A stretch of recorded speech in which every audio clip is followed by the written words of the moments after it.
오늘 이부 예배 오신 여러분 모두를 사랑하고 또 영상실에서 예배 드리시는 분들 또 각 가정 또 삶의 현장 내국에서 유튜브로 예배를 함께 드리시는 우리 연결고리 가족 여러분 모두에게 하나님의 크신 은혜와 축복이 함께 하실 줄 믿습니다.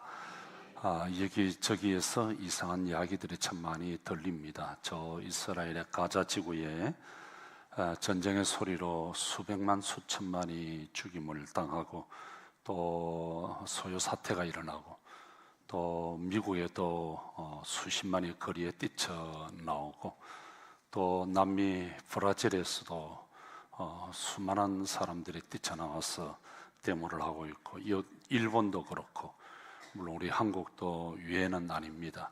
세계 도처에서 이곳저곳에서 이런저런 많은 일들이 일어나고 있습니다. 이럴 때 우리가 늘 눈에 보이는 것이 아니라 눈에 보이지 아니하지만 하나님을 바라보고 하나님의 말씀에 귀를 기울이는 또 하나님이시라면 어떻게 하실까 늘 거기에 초점을 맞추는 주님 중심의 삶을 살아가는 여러분 모두가 될 수 있기를 주님의 이름으로 축복합니다.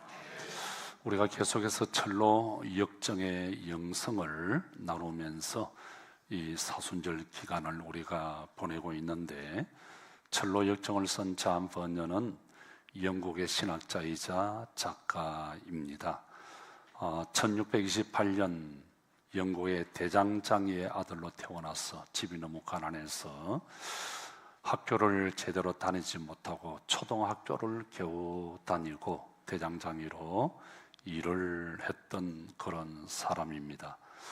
처음에 그는 신앙을 가지고 있지 아니했습니다. 결혼하면서부터 개신교 신자가 되었고 신자가 된 후 복음 전도자의 사역을 아주 충성스럽게 열정적으로 감당했습니다. 그런데 그때는 기독교가 탄압을 받고 있던 그런 시기였기 때문에 잠 번연은 영국 국교가 인정하지 않는 교회에서 복음을 전하지 말라고 하는 영국 국왕 찰스 2세의 명령을 어겼다는 이유로 감옥에서 12년 동안 생활을 하게 됩니다. 그런데 감옥에서 잠 번연은 성경 다음으로 가장 많이 읽혀지는 기독교 고전 중의 고전인 철로 역정을 집필하게 됩니다. 지금부터 400년 전입니다. 많은 세월 흘렸지만 그 세월 동안 많은 사람들에게 성경 이상으로 많이 읽혀졌던 책 철로 역정. 이 책들이 많은 사람들에게 왜 은혜와 감동, 도전을 주었을까? 그 이유는 크리스찬이 걸어갔던 그 순례의 길이 이 땅을 살아가는 우리 모든 성도들이 걸어야 하는 순례의 길이기 때문에 그 책을 읽으면서 이 사람이 걸어갔던 길이 내가 걸어가야 하는 길이구나, 이 사람의 이야기가 내 이야기이구나 하는 공감을 느끼고 또 거기에 도전받고 은혜받고 감동을 받았기 때문인 것입니다. 철로 역정은 천국 가는 여정으로 1부와 2부로 되어 있습니다. 1부는 주인공 크리스찬이 전도자라는 사람을 만나서 천국 가는 길을 알게 된 이후에 여러 가지 어려움을 견뎌내면서 천국으로 가는 여정이 기록이 되어져 있고요. 2부는 크리스찬의 아내 크리스티나가 남편이 천국에 도달했다고 하는 편지를 받고 4명의 아이들과 함께 남편이 가 있는 천국으로 가는 이야기를 담고 있습니다. 멸망의 도시에 살고 있는 크리스찬이라는 이 남자가 원래 이름은 은혜를 모르는 사람, 은혜를 잊어버리는 사람, 잊은 사람입니다. 이 사람이 그 도시가 곧 불타 없어질 것이라고 하는, 멸망할 것이라고 하는 이야기를 성경을 통해서 알게 되고 깊은 고민에 빠지게 됩니다. 이 일을 어떻게 하면 좋을까? 내가 살고 있는 이 도시가 불로 멸망할 것인데 이거 어떻게 하면 좋을까? 굉장히 괴로워하고 있습니다. 괴로워하는 그에게 이미 등 뒤에 큰 짐, 제 짐, 인생의 짐이 지어져 있습니다. 그렇지 않은 이 큰 제 짐을 지고 전도자라는 사람을 만났는데, 전도자는 이 짐을 벗으려고 하면 좁은 문으로 가라고 이야기를 합니다. 그래서 그렇지 않은 그 좁고 좁은 길을 따라서 좁은 문을 향해서 가기 시작을 합니다. 그런데 가는 길에 같은 마을에 사는 친구 두 사람, 옹고집 팔랑귀를 만나게 되죠.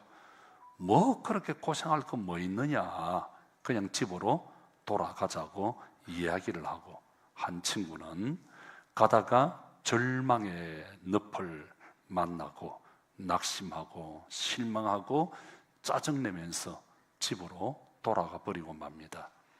다시 순례자의 길에 나선 크리스찬은 세상의 hen자가 알려주는 이야기대로, 야, 뭘 그렇게 고생을 좁은 길을 똑바로 가고 있나? 세상을 살면서 좁은 길 가면 안 돼. 넓은 길로 가야 돼. 삐뚤삐뚤한 길도 가야지. 그래서 옆으로 나갔다가 이 길이 아닌가비요 하고 고생을 찡땅하고 다시 본래의 길로 돌아가게 됩니다.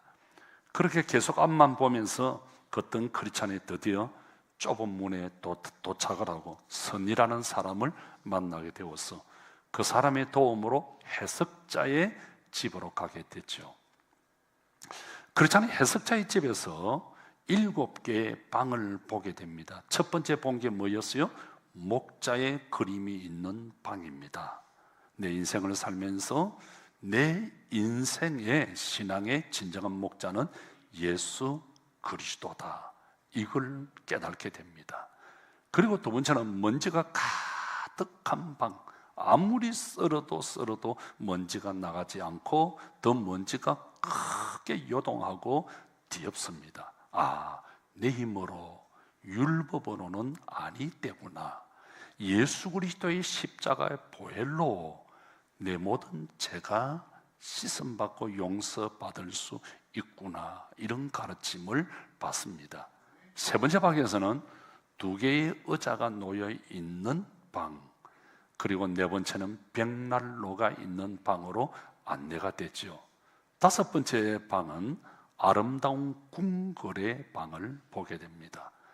6번째 방에서 크리스찬은 쇠창살에 갇혀 있는, 그리고 절망에 부러지는 한 사람을 보게 됩니다. 그 남자는 땅이 꺼져라 깊은 한숨을 쉬면서 한없이 슬픈 얼굴로 고개를 땅에 쳐박고 땅만 쳐다보고 있습니다. 그 모습을 보고 크리스찬이 깜짝 놀랐어. 아니, 당신은 누구십니까?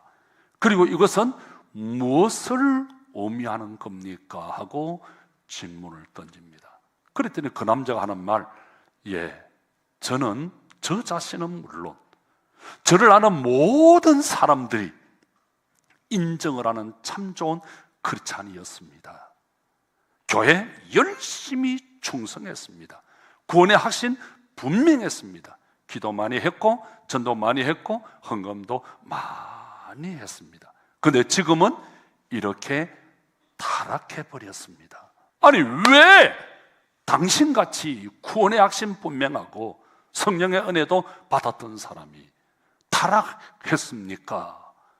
예전은 성경 데살로니가전서 5장 6절에 세상 사람들처럼 자지 말고 항상 깨어 정신을 차리고 건신하라고 했는데, 저는 건신하지를 못했습니다.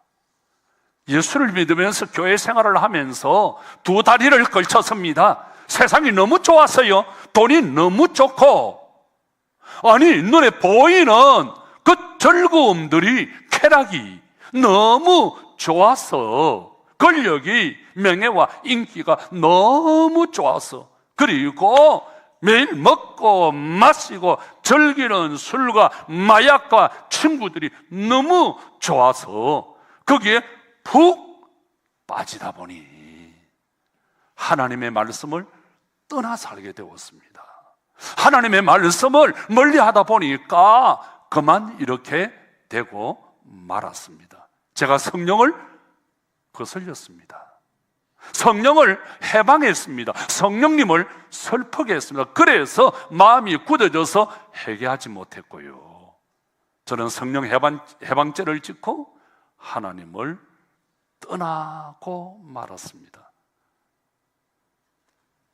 여러분 기억하세요? 세상에 용서받지 못할 죄가 없습니다. 모든 죄는 용서받을 수 있습니다. 그런데 딱 한 가지 용서받지 못할 죄가 있습니다. 그것은 성령 해방죄입니다. 성령 해방죄는 예수 그리스도가 하나님의 아들이고 구원자라고 하는 이 진리를 성령의 내적인 증거를 통해 받았음에도 불구하고 의도적으로 예수가 하나님의 아들인 것을, 그리고 구원자인 것을, 나를 위해서 십자가에서 피 흘려 죽으신 것을 받아들이지 않는 거예요. 예수를 믿지 않는 거예요. 성령의 역사를 거부하는 거예요. 그래서 이 죄는, 성령 해방죄는 절대로 용서받을 수가 없습니다. 마가복음 3장 29절, 누가복음 12장 10절에 성령을 모독하는 자는 사심을 받지 못한다 그랬습니다. 그래서 여러분, 악한 원수 마귀는 이걸 너무 잘하는 거예요. 성령 해방하면, 저 사람이 성령을 해방하면 절대로 구원받지 못한다는 것을 알기 때문에 어떻게 하든지 저 사람이 성령을 해방할 수 있도록 예수를 하나님의 아들로 믿지 아니하도록, 예수님이 구주인 것을 믿지 아니하도록 우리를 악한 개교와 강교로 우리를 유혹하고 우리를 넘어뜨리게 하는 거예요. 그래서 늘 깨어서 자신을 살피고 회개해야 합니다. 그리고 예수를 나의 주, 나의 하나님으로 믿어야 합니다. 내가 믿는 이 예수를 전하는 자가 될 수 있기를 주님의 이름으로 축복합니다. 크리스찬이 해석자의 집에서 7번째 방으로 갔을 때 침대 앞에서 너무나 불안해하는 한 사람을 보았습니다. 그래서 크리스찬이 그 사람에게 물어보았습니다. 당신은 왜 그렇게 불안해 떨고 있습니까? 예, 제가 어젯밤에 꿈을 꾸었는데 천군 천사의 나팔 소리와 함께 예수님이 재림을 하셨습니다. 근데 나의 모든 죄가 낱낱이 다 드러나고요, 주님 앞에 고발되는 엄중한 재판대 앞에서는 꿈을 내가 생생하게 꾸었습니다. 그런데 무엇이 당신을 그렇게 불안해하고 두려워 떨고 떨게 만들었습니까? 하고 물었더니, 예, 저는 심판날에 제가 아직 준비가 되어 있지 않아서 너무 떨립니다. 그리고 무엇보다 두려운 것은 모든 사람들이 다 하늘로 올라가는데 나만 홀로 남아서 내 모든 지은 죄가 낱낱이 드러나고 지옥의 행벌을 받았기 때문에 내가 너무 두려워 떨고 있습니다. 그렇지 않은 해석자의 집에서 이런 가르침을 받고 그 말씀을 가슴에 새기면서 계속해서 다시 좁은 길을 순례길로 갑니다.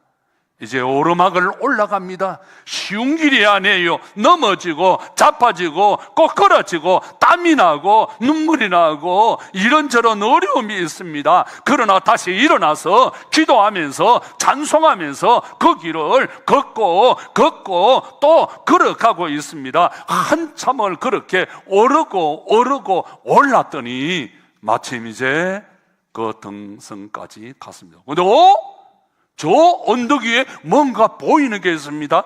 가만히 보니까 우리 예수님의 십자가입니다.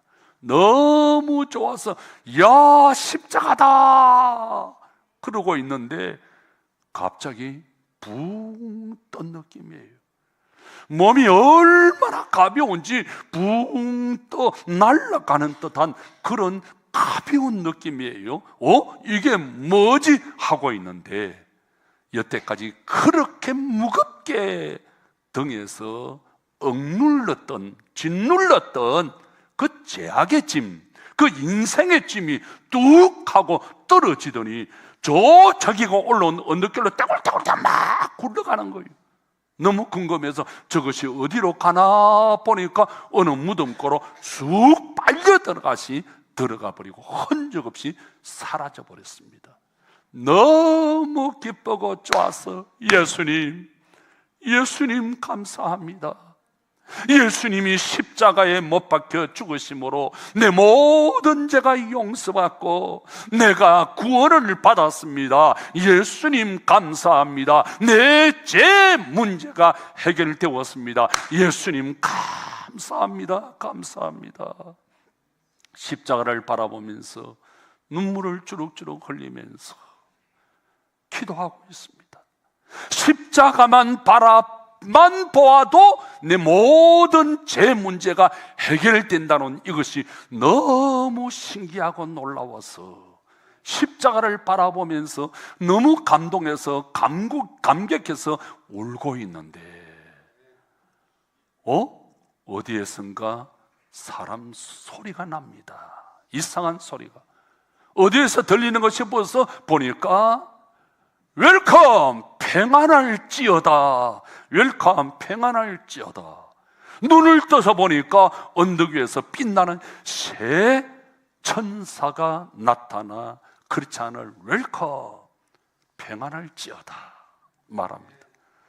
첫 번째 천사가 크리스찬에게 가까이 오더니, 크리스찬, 우리는 당신이 오기를 오랫동안 기다렸소. 당신의 죄가 다 벗어졌소. 당신의 죄가 용서받았습니다. 마가복음 2장에 보면 우리 예수님께서 누워서 꼼짝 못하는 중풍병자에게 내 죄 사함을 받았느니라 그렇게 말씀하실 때 누워서 꼼짝 못하던 이 중풍병자가 얼마나 기쁘고 좋은지 뛰고 섰고 막 돌아다니면서 이 동네 저 동네 막 다니면서 내가 용서받았습니다. 내가 구원받았습니다. 예수님이 나를 고쳐주었습니다. 예수님이 내 죄를 용서해 주었습니다. 예수 믿으세요. 예수 믿으세요. 전도자가 되었습니다. 사랑하는 성도 여러분, 예수를 믿습니까? 십자가를 바라만 보아도 모든 죄 문제가 해결되는 신기하고 놀라운 역사를 크리스찬이 체험을 했습니다. 예수님이 내 죄를 십자가 위에서 해결해 주셨음을 믿습니까? 그러면 이제 전도자가 되어야 되는 줄 믿습니다. 두 번째 천사가 다가오더니 하얀 새 옷을 가지고 왔어. 크리스찬이 여태까지 입고 있던 그 더럽고 냄새나고 먼지 묻고 찢어진 그 남는 옷을 다 벗기고는 새 옷을 입혀줍니다. 예수님의 의의 세마포입니다. 구약 성경 스가랴 3장 4절에 보면 여호와께서 자기 앞에 선 자들에게 명령하사 그 더러운 옷을 벗기라, 더러운 옷을 벗기라. 또 요소에게 이르시되 내가 내 죄악을 제거하여 버렸으니 내게 아름다운 옷을 입히리라. 아름다운 의의 세마포를 입혀줍니다. 여러분, 천사가 옷을 입혀준다, 새 옷을 입혀준다, 이 말은 죄를 용서해 주는 어떤 소극적인 은혜에서 더 적극적인 은혜예요. 은혜의 사역이에요. 누가복음 15장에 보면은 집 나간 탕자가 돌아왔을 때 아버지가 어떻게 합니까? 그 헌옷, 돼지 마구간에서 일을 하든 돼지 똥냄새가 나든 그 먼지 묻고 땀내 나고 똥 묻은 그 옷을 다 벗기고는 가장 제일 좋은 옷을 가져다가 그 아들에게 입히면서 뭐라 그럽니까? 너는 내 아들이다. 너는 내 아들이다. 너는 내 아들이다. 그렇게 말씀합니다. 그 아들이 얼마나 기뻐하고 감격해 합니까? 에베소서 4장에 보면은 우리가 왜 사람을 벗어버리고 새 사람의 옷을 입을 것이라 그렇게 말합니다. 여러분, 옷은 그 사람의 신분을 나타내는 거예요. 그 사람이 어떤 사람인가?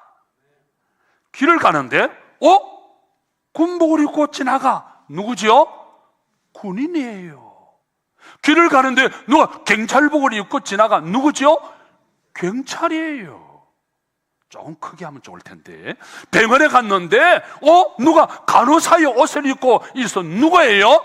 간호사예요. 여러분, 옷은 그 사람의 위치, 그 사람의 신분을 이야기하는 거예요.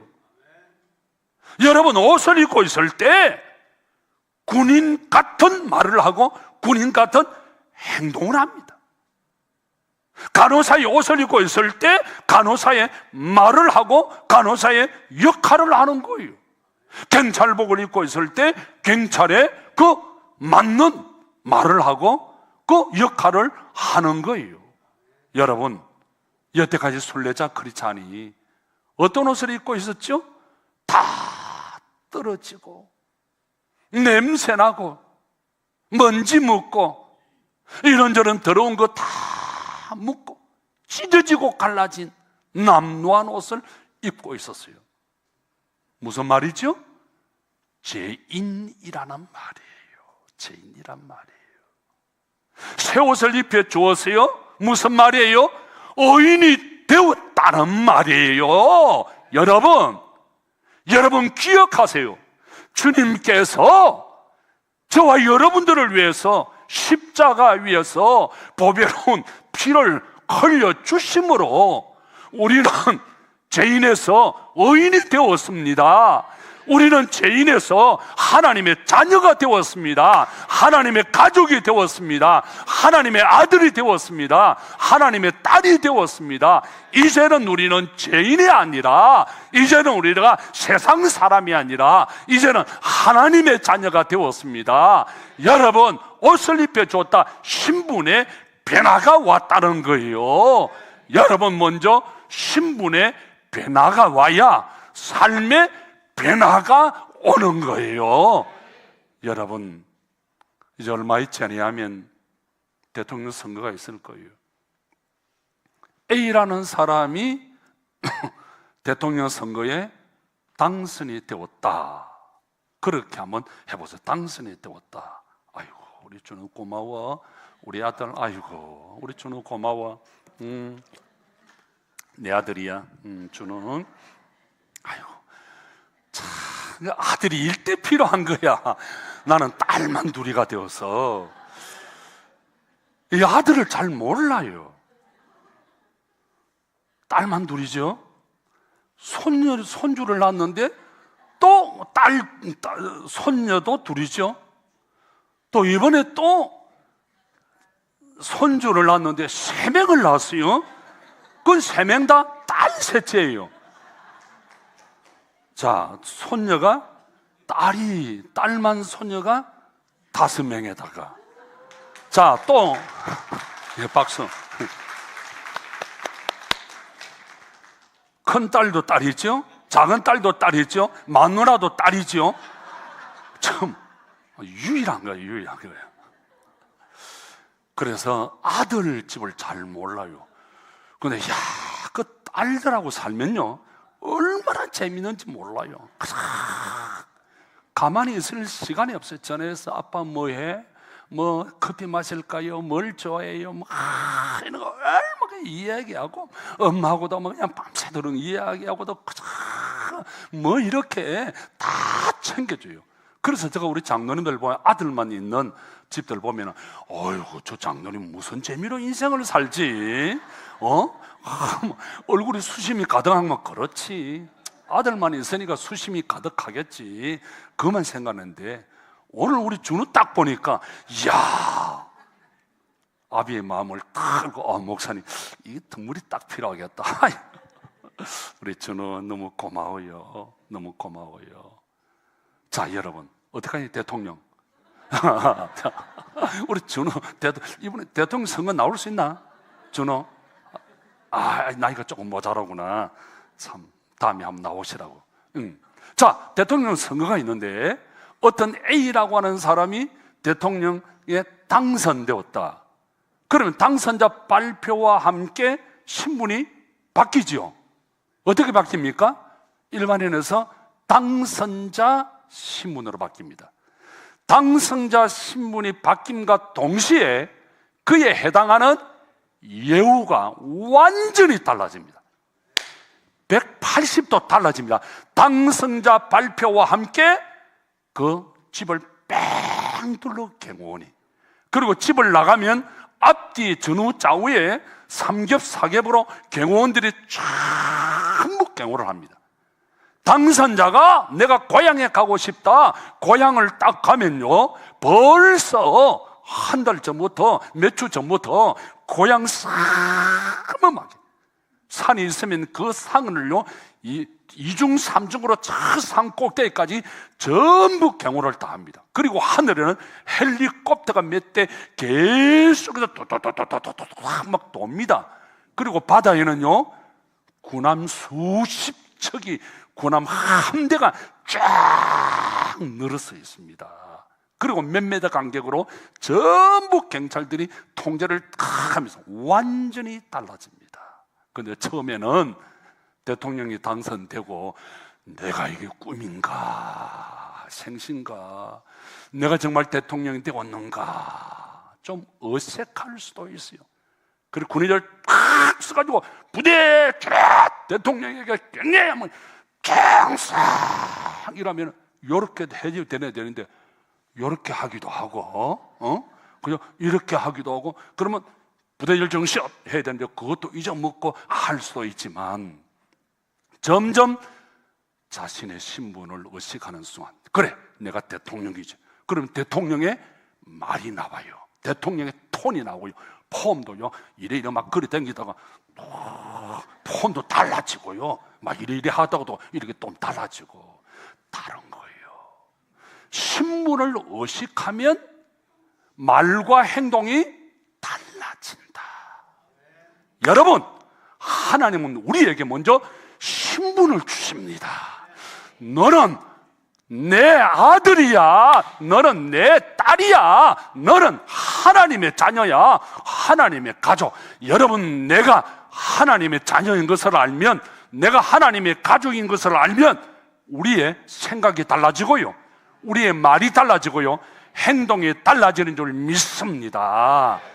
여러분, 그래서 여기 한번 생각해 보세요. 더러운 옷을 벗기고 새 옷을 입혀 주었다. 그때 이 크리스찬의 기분이 어떠했을까요? 우리가 못 살 때, 어려울 때, 우리 어머니가 한 매해마다 설 때마다 옷을 사주는 게 아니에요. 어지간한 것은 그냥 형님들 그냥 물러 있는 거예요. 물러 있는 거예요. 한 2, 3년에 한 번씩 새 옷을 사주는 거예요. 그런데 그 새 옷은 꼭 같아요. 촌에서 때 묻지 말고 시커먼 거, 그 시커먼 교복 있잖아요. 교복, 중학생들이 입는 시커먼 교복 그거 하나 사가지고 선물을 주면요, 얼마나 기분이 좋은지 그거 딱 입고요, 동네 어른들이고 다 이웃이 있으니까 막 가가지고요, 안녕하세요, 안녕하세요, 안녕하세요, 안녕하세요, 안녕하세요, 어디 가세요? 너무 좋아가지고 안녕하세요, 안녕하세요.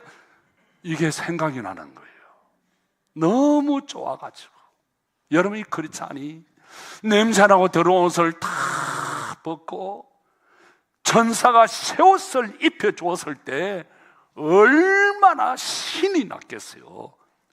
여러분, 예수님께서 예수 그리스도의 십자가를 믿는 그 순간 여러분의 모든 죄는 다 없어지고 새 옷, 새 사람이 된 줄 믿습니다.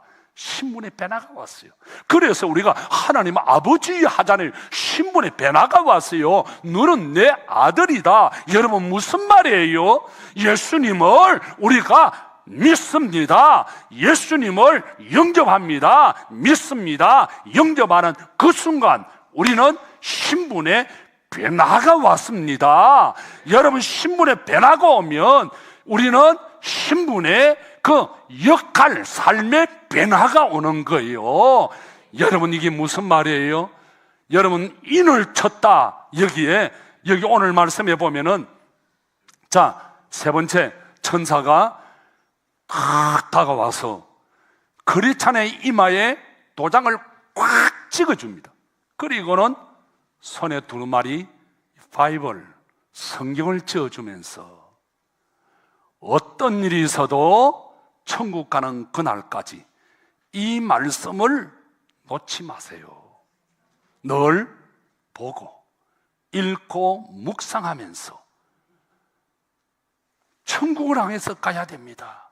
그리고 천국 문 앞에 갔을 때 그 천국 문 앞에서 정명서를 보여주시오 할 건데, 그때 이 책을 보여주시면 천국 문이 열리게 될 겁니다. 절대로 이 성경 하나님의 말씀을 놓치지 마세요. 그렇게 말합니다. 자, 여러분, 천사가 이마에 인을 찍어줍니다. 시어링, 인을 찍는다 하는 말은 소속 주권을 나타내는 겁니다. 누구의 것이냐 이 말이에요. 여러분, 주님께서 여러분의 이마에 인을 쳐주셨다. 무슨 말입니까? 누구의 것이다. 상용아, 너가 누구의 것이냐? 너는 내 거야 이 말이에요. 하나님의 것이야. 여러분, 하나님의 것이라는 말은 무슨 말입니까? 내가 너를 책임진다. 내가 너를 지켜준다. 내가 너를 보호한다. 내가 너를 인도한다는 말이에요. 여러분, 기억하세요. 우리가 인생을 살아가면서 이런저런 오르막 내리막이 있고 또 업, 다운이 있을 수 있습니다.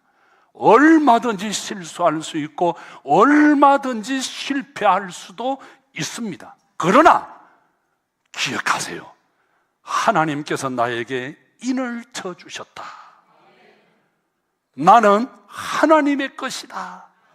하나님이 나를 지켜주시고 하나님이 나를 책임져 주시고 하나님이 나를 축복해 주신다.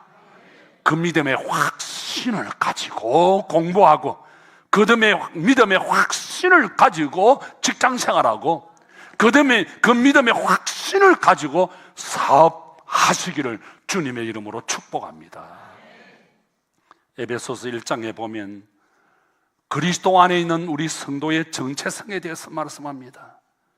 1장 4절에 성부 하나님은 우리를 택하여 주시고 1장 7절에 성자 예수님은 우리를 속량해 주시고 1장 13절에 성령 하나님은 우리를 인쳐 주셨다. 그래서 에베소서 1장 13절에 그 앞에서 너희도 진리의 말씀 곧 너희의 구원의 복음을 듣고 그 안에서 또한 믿어 약속의 성령으로 인치심을 받았다.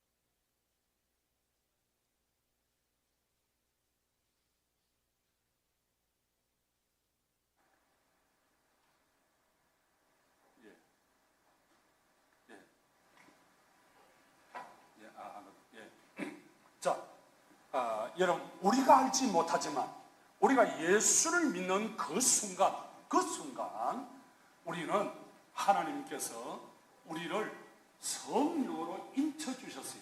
그래서 내가 너를 책임진다, 내가 너를 보호한다.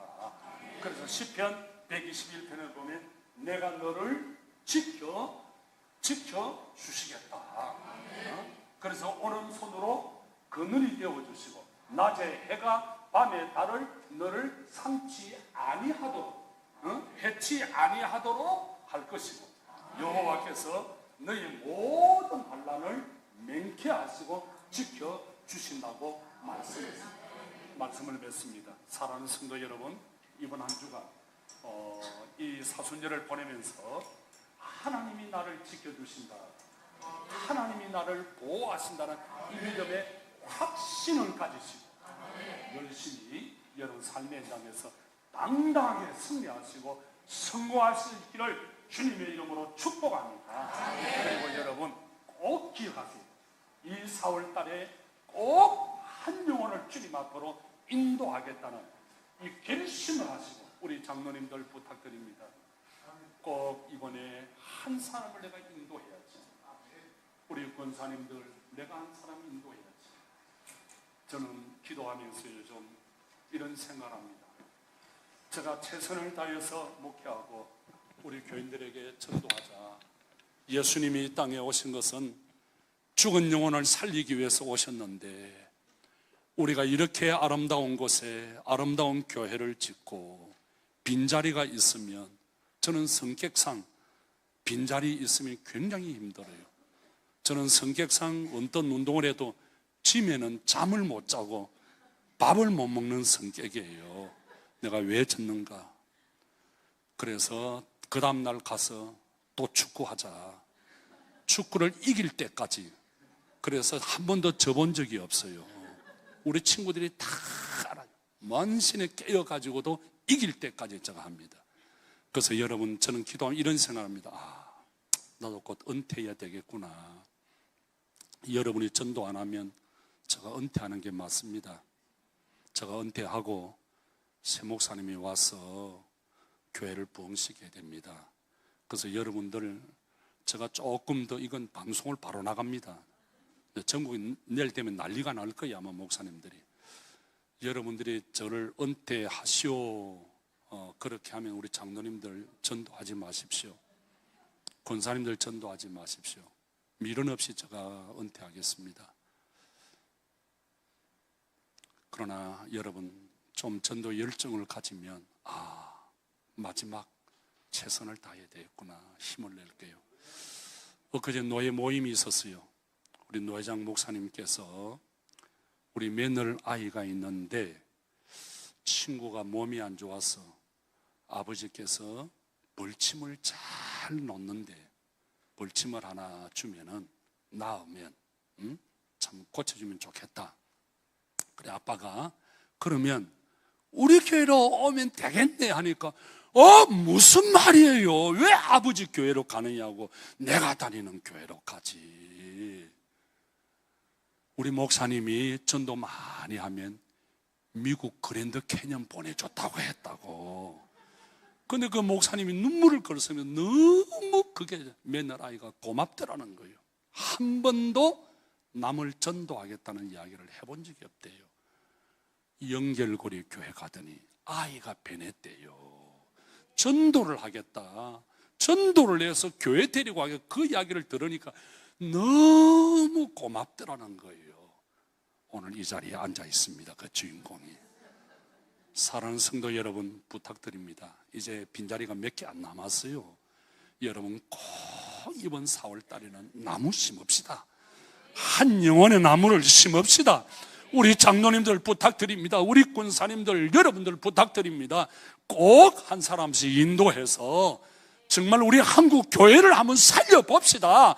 여러분, 우리가 전도하지 아니하면 한국 교회에 희망이 없습니다. 이제 우리 일어나야 합니다. 꼭 한 영혼의 나무를 심어서 주님의 기쁨이 되는 여러분들이 될 수 있기를 주님의 이름으로 축복합니다. 기도하십시다.